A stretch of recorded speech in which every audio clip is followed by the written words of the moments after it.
ప్రభు ఇచ్చిన ఈ అవకాశంలో ముందు ప్రార్థనా గీతాన్ని బాలరాజు గారు పాడతారు. బుక్ రీడింగ్ అనంతరం జ్యోతి గారు హారతిస్తారు. జై బాబా. और मेहर बाबा की जय। नमो मेहरु बाबा अवतार नमो देव देव। प्रभु नमो मेहरु बाबा अवतार नमो देव देव। अपार दिव्या कृपा सागर अपार दिव्या कृपा सागर। सकल चराचर जगदुद्धार सकल चराचर जगदुद्धार। नमो मेहरु बाबा अवतार नमो देव देव। प्रभु नमो मेहरु बाबा अवतार नमो देव देव। जोहारुलिवे श्री मेहरु बाबा जोहारुलिवे श्री मेहरु बाबा। महिनि जनिंచిన మానవ రూప महिनि जनिंచిన మానవ రూప। ఇహ పర ఆనంద జీవనమేవ ఇహ పర ఆనంద జీవనమేవ। భవభయ భంజన పరమ పావన భవభయ భంజన పరమ పావన। నమో మెహరు బాబా అవతార్ నమో దేవ దేవ। ప్రభు నమో మెహరు బాబా అవతార్ నమో దేవ దేవ। అజ్ఞానాంధతనంతము చేసి అజ్ఞానాంధతనంతము చేసి దివ్య విజ్ఞాన దృష్టిన సంగి దివ్య విజ్ఞాన దృష్టిన సంగి।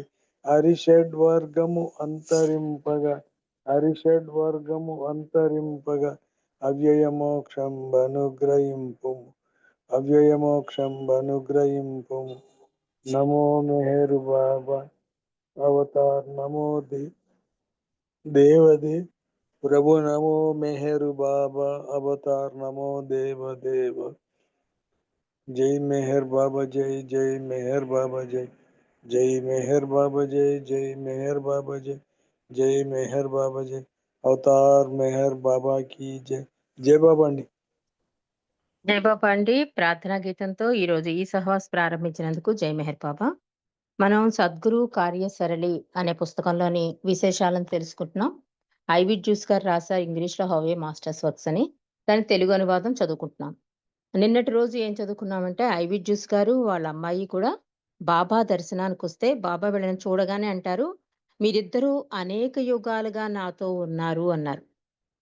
ఆ విషయం వినగానే వాళ్ళందరూ కూడా చాలా ఆశ్చర్యపోయారు. చాలా సంతోషం అనిపించింది వాళ్ళకి.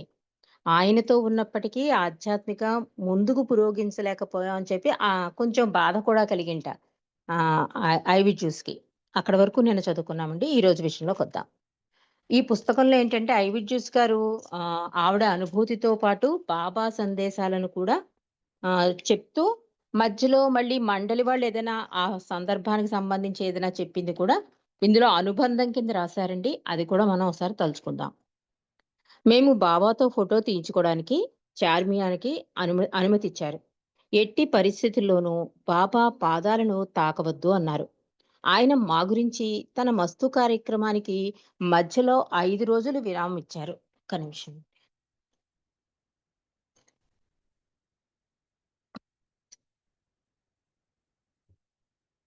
ఆవిడ చెప్తున్నారు, బాబా దర్శనం చేసుకున్నాక బాబా అన్న విషయాన్ని చెప్తూ దీని గురించి అంటే ఈ వీళ్ళని కలవడం కోసం కూడా బాబా తన పనిని విరామం ఇచ్చారు. అంటే మస్తు కార్యక్రమాలు అవి ఉంటాయి కదా, దానికి కూడా విరామం ఇచ్చారు బాబా అని చెప్తున్నారు. అప్పట్లో ఎలిజబెత్ ప్యాటర్సన్, నోరినా మ్యాచ్వెల్లీ, డాక్టర్ డాన్కిల్ మాత్రమే ఆశ్రమంలో ఉంటున్న విదేశీయులు. బాబా ఉదయం 3 గంటలకే నిద్ర లేచినా మిగతా వారు 6 గంటలకి నిద్ర లేచేవారు. అయితే చార్మియాన్ లేటుగా లేవడం అలవాటు. అంటే ఫారిన్ కంట్రీస్లో కొంచెం లేటుగా లేస్తారు కదా, అందులో ఈ అమ్మాయి చిన్నపిల్ల, అందువల్ల వాళ్ళ అమ్మాయి కొంచెం లేటుగా లేస్తుంటారు. ఆమె 9 గంటల వరకు పడుకోవడానికి బాబా అనుమతులు ఇచ్చారు. అంటే ప్రతి ఇంచి కూడా బాబా శ్రద్ధ తీసుకునేవారు. ముందే ఆర్డర్స్ పాస్ చేసేవారు. ఆ అమ్మాయి కొంచెం లేటుగా లేస్తుందని తెలిసిన బాబా ఏం చేశారు, 9 దాకా ఆ అమ్మాయిని లేపొద్దు అని చెప్పారట. ఆయన పంపే ఉదయం పలహారం మటుకు తీసుకోవాలన్నారు. 9 గంటల లోపే చార్మియాన్ని నిద్రలేపాను. బౌల్లో 2 గుడ్లు, టీ, టోస్టులతో ఒక పళ్ళెం తీసుకుని ఒక ఇండియన్ బాలిక వచ్చింది. చాలా కాలం నుండి చార్మియాకి గుడ్లంటే గిట్టదు. అయితే కొంచెం వేడి నీళ్ళలో ఉడికించి వెనిగర్‌తో గుడ్లను మింగేసినందుకు సంతోషించా. అంటే బాబా ఇచ్చిన ప్రసాదం కదా! అమ్మకైతే ఎగ్స్ ఇష్టం ఉండదు. కానీ బాబా ప్రసాదం కింద భావించి తినేసింట. దానికి జ్యూస్ చాలా సంతోషించాను అంటోంది. మధ్యాహ్న భోజనంలోకి ఏమి కావాలో తెలుసుకునేందుకు బాబా మండలిలో ఒకరైన కాక మా వద్దకు వచ్చారు. కొన్ని ఎగ్స్ చాలు అని చార్మియా చెప్పింది. అంటే ఎప్పుడూ ఎగ్స్ తినని చార్మియా తినడం, ప్లస్ కాకా వచ్చి లంచ్‌కి ఏం చేయనంటే ఎగ్స్ చాలు అనడం. చాలా ఆశ్చర్యం అనిపించింది జ్యూస్‌కి. ఎగ్స్ ఇష్టం లేని ఆమె అలా చెప్పినందుకు నేను ఆశ్చర్యపడ్డాను. పైగా రాత్రి భోజనంలో కూడా ఎగ్సే ఉంటాయని ఆమెకు తెలీదు. దానికి చార్మియాను, "బాబా నాకు ఎగ్స్ తినడం నేర్పారు అనుకుంటా" అంది చార్మియా. ఆ తర్వాత 5 రోజుల పాటు ఎన్నో శతాబ్దాల తాలూకా భావోద్వేగాలను మేము అనుభవించాం. బాబాను కలుసుకున్న మొదటి రోజు సాయంత్రం మేము తోటలో ఉన్నప్పుడు నోరినా మా వెనక ఉన్న ఒక కొండను చూపిస్తూ బాబా అక్కడ మస్తులతో విశ్వ కార్యక్రమం చేశారని చెప్పి మమ్మల్ని ఆ కొండపైకి మండలివారు తీసుకెళతారని చెప్పింది. నాకు భయమేసింది. నేను పైకి ఎక్కలేననిపించింది. ఎందుకంటే, ఆమెని ఒప్పించడానికి ప్రయత్నిస్తోంది. ఆమేంటి ఆ బాబా మస్తు కార్యక్రమం చేశారు కదా! ఆ కొండెక్కితే బావుండని ఆవిడ ఉద్దేశం. కానీ జ్యూస్ కంటే ఎక్కితే భయం అనమాట. ఆవిడకి హెల్త్ రీత్యా. ఇంతలో బాబా సర్వజ్ఞత ఎలాగ విశదీకరమైందంటే, బాబా సర్వజ్ఞత గురించి చెప్తోంది మళ్ళీ. అప్పుడు నాకు అనుభవనీయమైంది ఆయన సర్వజ్ఞుడు అని ఈ ఇన్సిడెంట్ వలన. ఆ రోజుల్లో మెహరాబాద్‌లో ఎలక్ట్రిసిటీ లేదు. మండలి వారు నివసించే చిన్న గదులు గుమ్మంలో లోపలికి పాములు, పురుగులు రాకుండా ఉండడానికి కిరసనాయిలు, దీపాలు ఉంచేవారు. బాబా కాలింగ్ బెల్ నొక్కితే డాక్టర్ గోహెరు ఆజ్ఞలు స్వీకరించేవారు. అంటే ఎన్నో గదులు దాటుకుంటూ బాబా గదిలోకి పరుగు పరుగున వెళ్లి బాబా వారి ఆజ్ఞలు స్వీకరించేవారు. అలా ఆ రోజు డాక్టర్ గోహెరు బాబా ఆజ్ఞలు స్వీకరించి పరుగు పరుగున తోటలో ఉన్న మా వద్దకు వచ్చి నోరినాతో జ్యూస్ గారు కొండ మీదికి వెళ్ళనవసరం లేదని చెప్పమన్నారు అని చెప్పారట. నోరినా బలవంత పెడుతోంది కదా! ఈవిడేమో ఎలాగా ఆవిడ ఎలా చెప్పాలో అర్థం గాక జ్యూస్ సంశయంలో పడిపోయింది. ఈవిడ కొంచెం బలవంతం పెడుతోంది కదా! ఈలోగానే బాబాకి తెలిసిపోయింది చూడండి. వెంటనే గోహెర్ చేత కబురు పెట్టించేశారట. జ్యూస్ మాత్రం కొండ మీదకెళ్ళాల్సిన అవసరం లేదని. నాకు చాలా ఆశ్చర్యమేసింది. నా మనోభావాలను బాబా కనిపెట్టేశారు. అలాగే మరో ఉదాహరణలో నేను చేపలు తినకూడదని, మాంసం తినమని నోరినా ద్వారా బాబా చెప్పారు. ఎందుకంటే నోరినా మాంసం తినదు. నేను కూడా తినకూడదు అనుకుంది. అలాగే శిష్యులకు గుణపాఠాలు నేర్పుతూ ఉండేవారు బాబా అని చెప్తున్నారు జోసు. అంటే నోరినా మాంసం తింది కదా! అందుకని తిన్న కూడా తినొద్దు అంది. కానీ బాబా పర్టిక్యులర్‌గా తీసుకోవాలని కబురు పెట్టారట. ఇలా అప్పుడప్పుడు హ్మ్. పాఠాలు నేర్పుతూ ఉండేవారు బాబా అని చెప్తున్నారు. ఈ పుస్తక ప్రారంభంలో నేను తెలియజేసిన సంభాషణ జరిగిన రోజు సాయంత్రం బాబా రేపు నేను భగవంతుని గురించిన విషయాలు గాని, రాజకీయాలు గాని మాట్లాడను. ఆటపాటలతో గడుపుతానని కబురు పంపారు. ఇక్కడ ఈ అనుబంధంలోనండి ఇక అంటే గురువు యొక్క ఆజ్ఞలు ఎలా ఉంటాయని ఒకసారి చెప్పారట. అంటే బాబా 1937 కేయిన్స్‌లో ఉండగా బాబా చెప్పింది కాకా ద్వారా తెలుసుకుంది చూసు. అది మనకు తెలియజేస్తున్నారు. గురువు యొక్క ఆజ్ఞలు పాటించి తీరాలి. నీకిష్టమైనా కాకపోయినా సరే చర్చలు వద్దు. గురువుని అనుసరించేటప్పుడు నీ కోరికలన్నీ వదిలేయి. మంచి తిండి కావాలి, నిద్ర కావాలి, ఈత కొట్టాలి అనుకుంటే ఎలా? గురువుని ఆశ్రయించిందెందుకు అన్నారట బాబా. అంటే ఒకసారి బాబా ఒక దంపతులకి ఒక నియమం పెడతారండి. టీ తాగొద్దని. అంటే ఊళ్ళో ఉన్నంత సేపు వాళ్ళకి సరిపోతుంది గానీ, వాళ్ళేదో యాత్రకెళ్తారు. అప్పుడు భార్య చెప్తుంది, "మరి బాబా మనకి ఈ నియమం పెట్టారు కదా! టీ తాగొద్దని. వెళ్లి ఒక్కసారి అక్కడ టీ తప్ప ఇంకేం దొరకదు అటు సైడు. కాబట్టి అందులోంచి కొంచెం విడుదల చేయమను బాబాని. మనం యాత్ర నుంచి వచ్చాక మళ్ళీ కంటిన్యూ చేద్దామంటే" అతనెళ్లి బాబాని అడుగుతాడు. బాబా బలవంతాన ఓకే చేస్తారు. సరే మీ ఇష్టం అంటారు. వాళ్ళెళ్ళిపోయాక బాబా చెప్తారు. టీ అక్కడ ఇంపార్టెన్స్ కాదు. దాని ద్వారా వాళ్ళకి నేను ఒక సహాయాన్ని అందిస్తున్నాను. అది తెలుసుకోలేక ఆ చిన్న పని కూడా నా ఆజ్ఞని పాటించలేకపోయారు వాళ్ళు. దానివల్ల నా సహాయాన్ని అందుకోలేకపోయారు అని చెప్పి బాబా బాధపడతారు. అంటే ఒక గురువు ఒక ఆజ్ఞ ఇచ్చాడు. ఒక సమయపాలనే అవ్వనండి, ఒక విషయం ఏదైనా సరే గురువు ఇచ్చాడు అంటే అది 100కి 100 పాళ్ళు విధేయత చూపించాలి అంటారు బాబా. కాబట్టి ఆ విషయంలో అలా జరిగిందని చెప్పి తెలియజేశారట. అలాగే సత్యమును పొందడానికి కర్మకాండలను ఆచరించేవారు. ప్రతి స్టేషన్‌లోనూ ఆగుతూ వెళ్ళే గూడ్స్ రైళ్లు ప్రయాణించేవారు అన్నారట బాబా. చిత్తశుద్ధితోనూ, భక్తితోనూ భగవంతుని ధ్యానించేవారు లేదా మానవ సేవకు జీవితాన్ని అర్పించేవారు టైం ప్రకారం ప్రతి స్టేషన్‌లోనూ ఆగుతూ పోయే సాధారణ రైలు ప్రయాణికులు లాంటివారు. కానీ సత్యానుభూతిని పొందిన సద్గురువును ఆశ్రయించి వారి ఆజ్ఞలను సమర్పణాభావంతోనూ విశ్వాసంతోనూ ఆచరించేవారు ఎక్కడా ఆగకుండా తక్కువ సమయంలో గమ్యం చేర్చే స్పెషల్ ట్రైన్లోని ప్రయాణికుల వంటి వారు అన్నట్ట బాబా. అంటే డైరెక్ట్ కాంటాక్ట్ అవతారిటీతో కనుక పెట్టుకుంటే కనుక అది ఎలాంటిది స్పెషల్ ట్రైన్ లాంటిది. డైరెక్ట్‌గా నేరుగా గమ్యానికి తీసుకెళ్తుంది.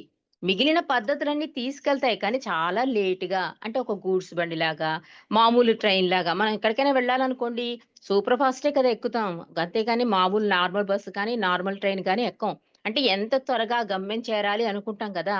అలాగే ఆధ్యాత్మికంలో పయనించేవాడు కూడా ఒకే ఒక భగవంతుడిని లేదా ఒకే ఒక అవతారాన్ని ఒక గురువుగా స్వీకరించాక ఇంక దిక్కులు చూడకూడదనమాట. ఆయన చెప్పినట్టుగా విధేయత చూపిస్తే కనుక గమ్యాన్ని స్పెషల్ ట్రైన్‌లా తీసుకెళ్తాడు అని చెప్పి బాబా చెప్పారట.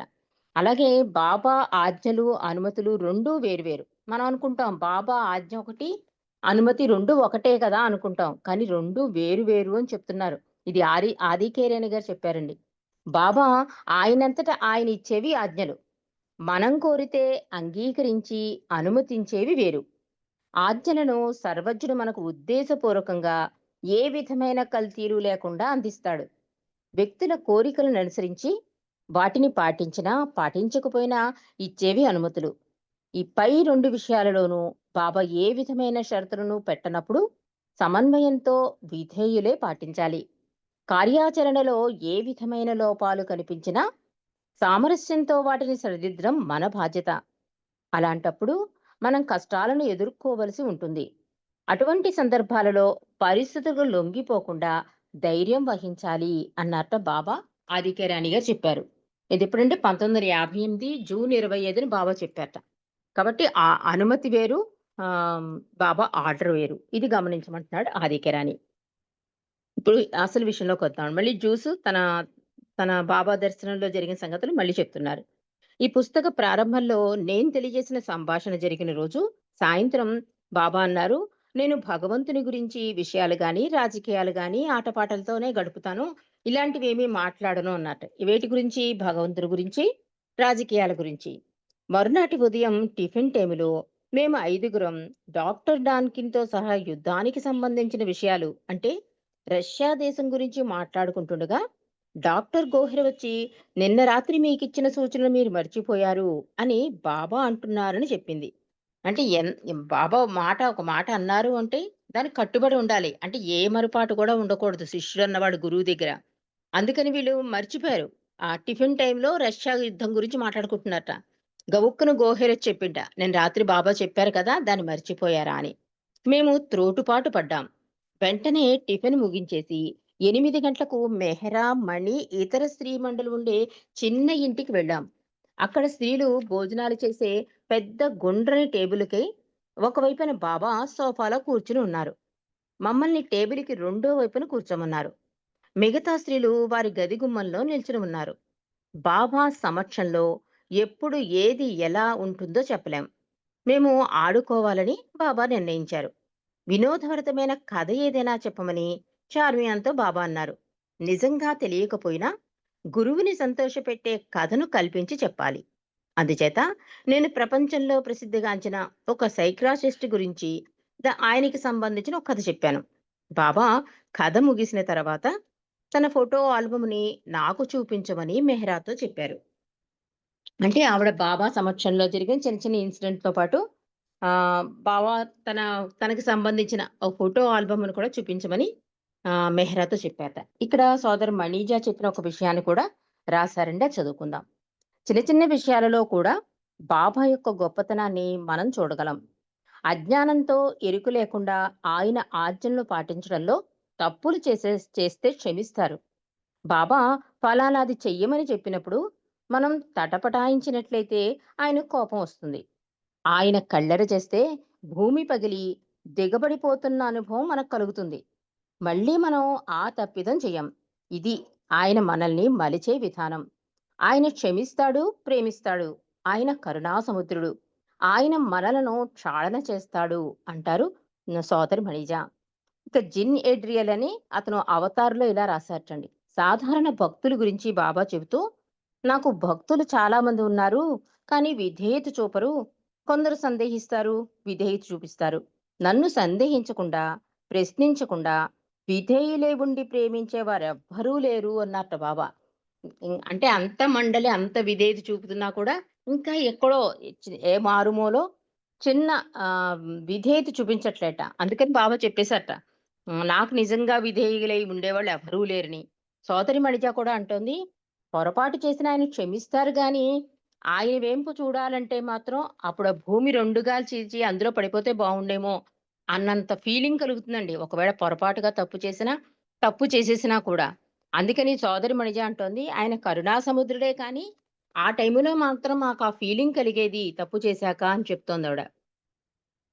చార్మియాన్ చిన్నప్పటి నుండి ఏదో మరో లోకంలో ఉన్నట్టుగా పరధ్యానంలో ఉండేది. అందువల్ల స్కూల్లో కూడా కష్టపడింది. భవిష్యత్తు దృష్టిలో జరగబోయే విషయాలను పసిగట్టేది. బాబా ఆమెతో "నువ్వు మరో లోకంలో ఉన్నావు, తిరిగి అక్కడికే వెళతావు, దాని గురించి నీకంతా తెలుసు" అని అంటూ ఉండేవారు సరదాగా. జరగబోయేది ముందు తెలుసుకున్నందువల్ల ఏం లాభం? నువ్వు హెచ్చరించినప్పుడు నిన్నెవరూ నమ్మరు. అయినా అది మంచి లక్షణం కాదు అని మాకు తెలిసిన బాబా శిష్యులు ఆమెకు చెప్పారు. మధ్యాహ్న భోజనం తర్వాత మమ్మల్ని స్త్రీలు ఉండే ఇంటికి పిలిచారు బాబా. అక్కడ బాబాతో పాటు ఆరుగురు అమ్మాయిలున్నారు. రకరకాల సిల్క్ స్కార్ఫులు ధరించి ఉన్నారు. నా భర్త న్యూయార్క్ నుంచి వాషింగ్టన్ వచ్చేటప్పుడు ఇండియాలో మండలిలోని స్త్రీలకు కానుకగా ఇవ్వడానికి కొన్ని డజన్ల అందమైన రంగురంగుల సిల్కులు, స్కార్ఫులు తెచ్చిచ్చారు. నేను వాటిని బాబాకు చూపించడం కోసం నొరీనాకిచ్చా. బాబా మూడు కనిపెట్టి నొరినా బాబాతో ఇలా అంది, "బాబా, జ్యూస్ దగ్గర మంచి అందమైన టోపీలున్నాయి, మీరు చూస్తారా?" అడిగింది నొరినా. బాబా సరేనని తల ఊపారు. నేను బాబాకి చూపించా. ఇంతలో నోరినా చార్మియాని కెమెరా తీసుకురమ్మంది. అలా అందరూ కలిసి ఒక ఫోటో తీసుకున్నారు. ఆ తర్వాత నేను డాన్కిల్ గదికి వెళ్ళాను. జ్యూస్ చెప్తోంది. ఇది అయిపోయాక ఘనీని డాన్కిల్ దగ్గరికెళ్ళింట. డాన్కిన్ అప్పుడు తన బాటసారులు వేఫేరర్స్ అనే గ్రంథ రచనలో మునిగి ఉన్నాడు. వాళ్ళు పని ఆపి మాతో మాట్లాడుతున్నారు. ఇంతలో బాబా మెజెంటా రంగు కోటు ధరించి గుమ్మంలో ప్రత్యక్షమయ్యారు. నవ్వుతో మా కేసి చూసి ఎలా వచ్చారో అలానే అదృశ్యమయ్యారు. మాకందరికీ ఆశ్చర్యమేసింది. ఎందుకంటే నేను ధరించిన టోపీ, బాబా కోటు ఒకే రంగులో ఉన్నాయి. బాబా ధరించిన ఆ కోటు అంతకు ముందెప్పుడు ఎవరూ చూడలేదు. డాన్కిన్ను గనికేసి చూసి, "అదెప్పుడు కొన్నారు బాబా?" అని అడిగాడు. దాన్నెప్పుడూ చూడలేదని ఘనన్నాడు. ఆ తర్వాత కూడా మళ్ళీ ఎవరూ దానిని చూడలేదు. 10 నిమిషాల తర్వాత ఒక టైపు చేసిన చీటీ పంపించారు. దానిలో ఇలా ఉంది: పరిపూర్ణతలో మానవ లక్షణాలు, దైవీ లక్షణాలు సంపూర్ణంగా ఉంటాయి.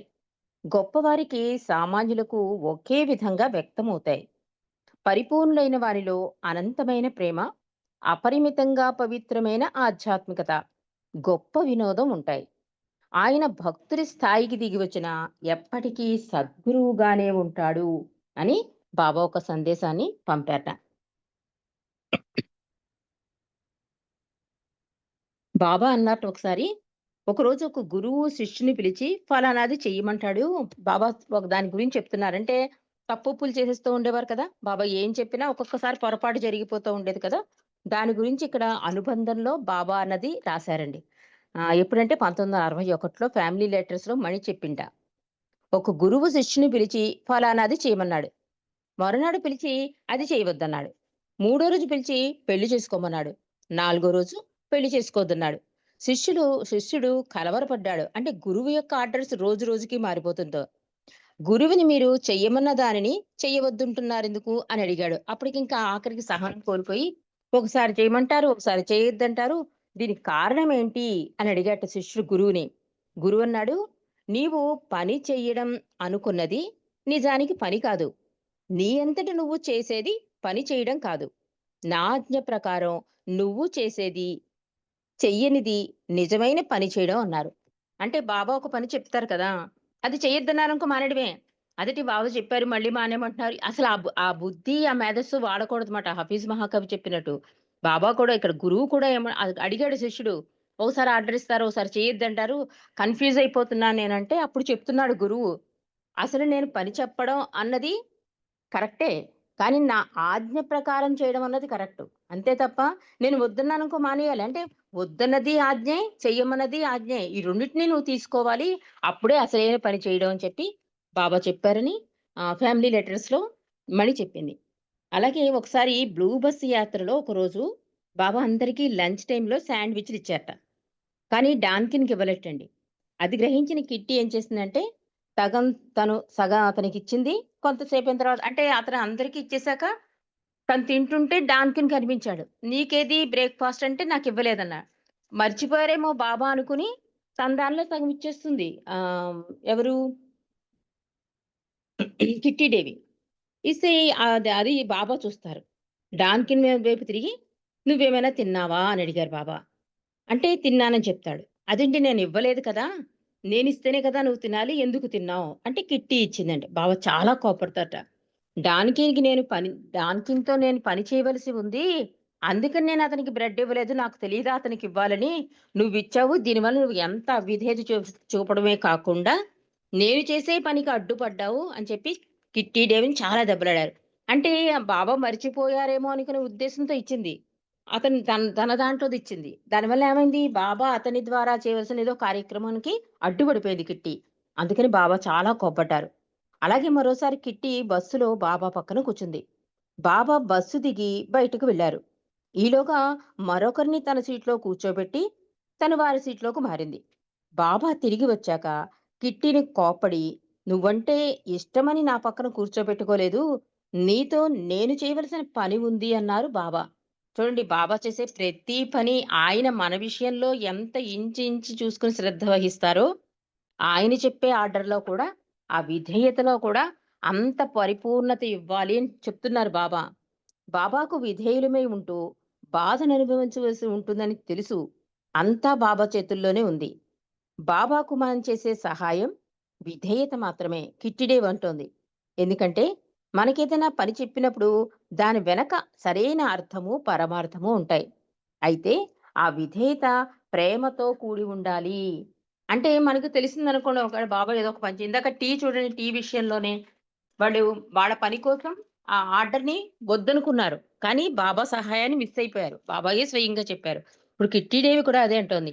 విధేయత అనేది ఒకసారి గురువుకి చూపించేశాక, ఇంక అందులో నీకు మంచి జరుగుతుందా? చెడ్డ జరుగుతుందా? ఇవన్నీ ఆలోచించొద్దు. ఇవ్వవలసింది ప్రేమతో కూడిన విధేయత. అది పరిపూర్ణంగా గురువుకివ్వడమే అని నాకు తెలిసిందని చెప్పి కిట్టీ దేవి తెలుసుకుంది. తర్వాత ఇప్పుడు ఈ విషయంలోకొద్దామండి. ఆవిడ మధ్య మధ్యలో వీళ్ళ విషయాలు, తన అనుభవాలు, నెక్స్ట్ ప్రెజెంట్ తను బాబా దర్శనంలో ఏం జరిగిన ఇన్సిడెంట్స్ ఇలా కలగలిసి చెప్తున్నారు జూస్ గారు. హ్మ్. యాహ్! బాబా ధరించిన ఆ కోటు అంతకు ముందెవరు చూడలేదు. ఆ తర్వాత కూడా ఎవరు చూడలేట. పరిపూర్ణతలో మానవ లక్షణాలు, దైవీ లక్షణాలు సంపూర్ణంగా ఉంటాయి బాబాలో అని తెలుసుకుంది. స్వస్థత పొందిన వారెవరైనా గురువుపై తమ వంతు విశ్వాసం ఉంచాలి. బాబా నుంచి నేనేమీ స్వస్థతను ఆశించలేదు. అలాగే ఆయన పని చేయడానికి మన విశ్వాసం ఏమీ ఆయనకు అవసరం లేదు. ఆ తర్వాత మళ్ళీ బాబాను కలిసినప్పుడు నన్ను 3 నెలల పాటు సల్ఫర్ అనే మందును ప్రతిరోజు తీసుకోమన్నారు బాబా. నా జాతకంలో నా నీరసానికి, అలసటకు కారణమైన అగ్ని సంబంధమైన గ్రహాలు ఏమీ లేవు. అవును బాబా! నాకు సల్ఫర్ అవసరం అనిపిస్తోంది అన్నాను. అంటే బాబా అనకముందే తనే అనేసింది. నా అజ్ఞానానికి జాలిపడినట్లుగా బాబా నాకేసి నిర్లిప్తంగా చూసి, "నీకు సహాయం చేసేది సల్ఫర్ కాదు, సల్ఫర్ మీద ఉన్న నా సంకల్పం" అన్నట్ట. అంటే బాబా ఎప్పుడైతే "నువ్వు నీరసంగా ఉన్నావు కదా! సల్ఫర్ వాడు" అంటే ఆవిడంటోంది, "నాకు కూడా నీరసంగా అనిపించి అదే వాడదాం అనుకుంటున్నాను బాబా" అని. వెంటనే బాబా కోపం అంటే ఆమె అజ్ఞానానికి బాబా జాలి పడ్డట్టుగా చూసారట ఒక చూపు. చూసి మందు వలన కాదమ్మా! ఆ మందు తీసుకోవడం అన్న సంకల్పం, నా ఆర్డర్‌ని నువ్వు విధేయత చూపుతావు కదా! అప్పుడు పనిచేస్తుంది అది. సల్ఫర్ మీద ఉన్న నా సంకల్పం అన్నారట. న్యూయార్క్‌కి తిరిగి వెళ్ళాక, నాకు సల్ఫర్ అవసరమా అని మా డాక్టర్‌ని అడిగితే, "నీకెందుకు? ఇప్పుడెప్పుడు దాన్ని తీసుకోవద్దు అని చెప్పాట. ఇంకెప్పుడు. అంటే అసలు నీకది ఉపయోగపడదని కూడా డాక్టర్ చెప్పాట. అప్పుడే గురువును అనుసరించే విధానాన్ని గురించి నాలో కలవరం ప్రారంభమైంది. చూసారా? బాబా చెప్పారు. బాబా కూడా ఏమన్నారు? మందు వలన కాదు, నా సంకల్పం, నా సహాయం అందుతుంది అని చెప్పారు. సరే అక్కడ వాళ్ళ ప్లేస్‌కెళ్ళిపోయాక కూడా డాక్టర్‌నడిగింది. డాక్టర్ ఏమన్నాడు? "అస్సలు వాడొద్దు నువ్వు లైఫ్‌లో" అన్నాడు. కానీ ఇప్పుడెలాగా? ఆయన గురువుగా నమ్మింది ఇప్పుడు చెయ్యాలా? వద్దా? ఈ సంశయం మొదలైంది నాలో అని చెప్తోంది జ్యూస్. మరిన్ని విషయాలు రేపు తెలుసుకుందామండి. అవతార్ మెహర్ బాబాకి జై. జై బాబా అమ్మ. జై బాబా. ఆది సచేతన శాంతి నికేతన నమో బ్రహ్మ आओ मेहरु प्रभु आरती अपनाओ मेहरु प्रभु आरती अपनाओ प्रेम दीप में दिए जलाऊं निविड़ अंधेरा मिटता पाऊं अपना सब कुछ तुम है चढ़ाऊं तुम मुझको सरसाओ मेहरु प्रभु आरती अपनाओ मेहरु प्रभु आरती अपनाओ जीवन की हर सांस हमारी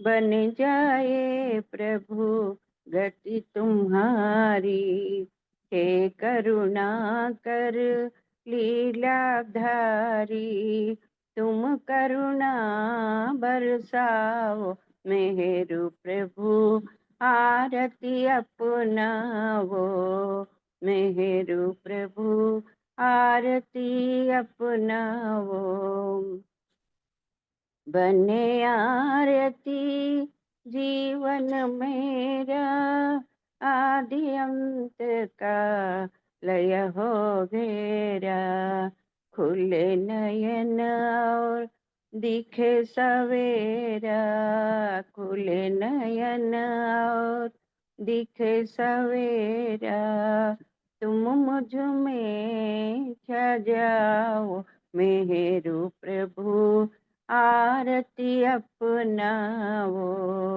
मेहरु प्रभु आरती अपनाओ आदि सचेतन शांति निकेतन नमो ब्रह्म आओ मेहरु प्रभु आरती अपनाओ मेहरु प्रभु आरती अपनाओ अवतार मेहर बाबा की जय अवतार मेहर बाबा की जय अवतार मेहर बाबा की जय जय बाबा अम्मा रजनी अंदर की जय बाबा अंडी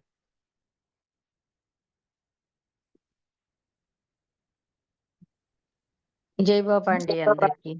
జై బాబా అందరికి జై బాబా. జ్యోతి జై గారు జై బాబా. బాబా. जय बाबा अंडी अंदर की जय बाबा.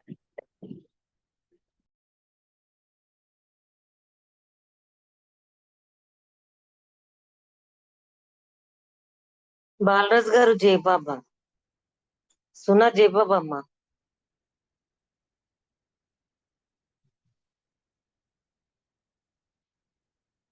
సునా జై బాబా. బాలరాజ్ గారు జై బాబా.